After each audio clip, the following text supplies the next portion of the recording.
Why saving money feels harder than it should. If saving money feels harder than it should, I want to start by saying this clearly. That doesn't mean you're bad with money.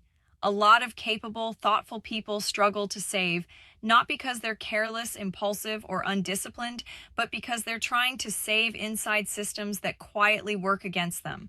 This video isn't about tricks, hacks, or motivation, and it's not about cutting out every joy or becoming hyper frugal.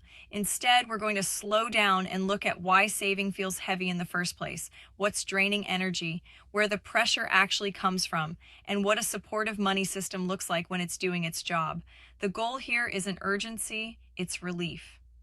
Part 1. Map the leaks. What's actually draining you.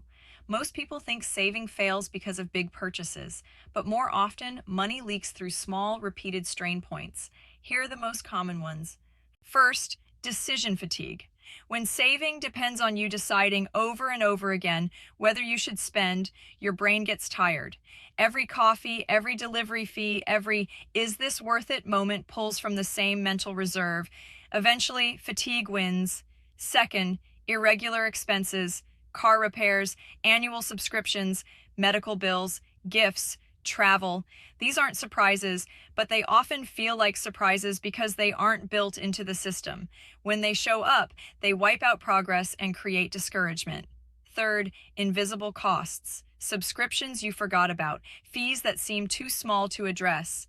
Just this once purchases that quietly repeat. None of these are catastrophic on their own, but together they create a sense that money keeps disappearing without explanation. When these leaks exist, saving feels like pushing water uphill, not because you're doing it wrong, but because the system is incomplete. Part 2. Why willpower-based saving fails. A lot of advice assumes saving is a character test. Just be disciplined, just stick to the plan, just want it badly enough. But willpower is a terrible long-term strategy. Willpower breaks when you're tired, collapses under stress, disappears when life gets unpredictable, and life is unpredictable. If your savings only grow when everything goes right, when work is stable, emotions are calm, and expenses behave, you don't have a saving system. You have a hope-based arrangement. That's why one rough month can undo weeks of effort, and why people feel like they're always starting over. This isn't a motivation problem, it's a design problem. Part 3. What a supportive money system actually does. A supportive system doesn't ask you to be perfect. It assumes you'll be busy, you'll forget things. Some months will be harder than others. You're human. So instead of relying on effort, it provides structure.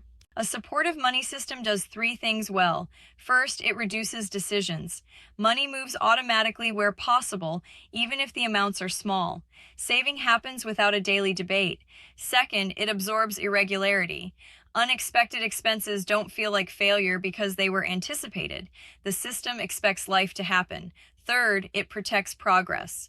One bad week doesn't erase everything. The system bends instead of breaking. When a system does this, saving stops feeling like restraint and starts feeling like stability. Part 4. A simple example. System. No tools, no apps. Let's walk through a very simple example. Not a template, just a way of thinking. Imagine your money divided into 4 quiet buckets. Daily spending, what life costs right now. Irregular costs, the not monthly but predictable stuff. Saving, even small, consistent amounts. Buffer, money that exists only to soften bad months. Here's the key. Saving doesn't have to be impressive. It has to be automatic and protected. That might look like a small amount moving into savings first, a separate place for irregular costs so they don't feel like emergencies, permission to pause saving temporarily without shame when life spikes.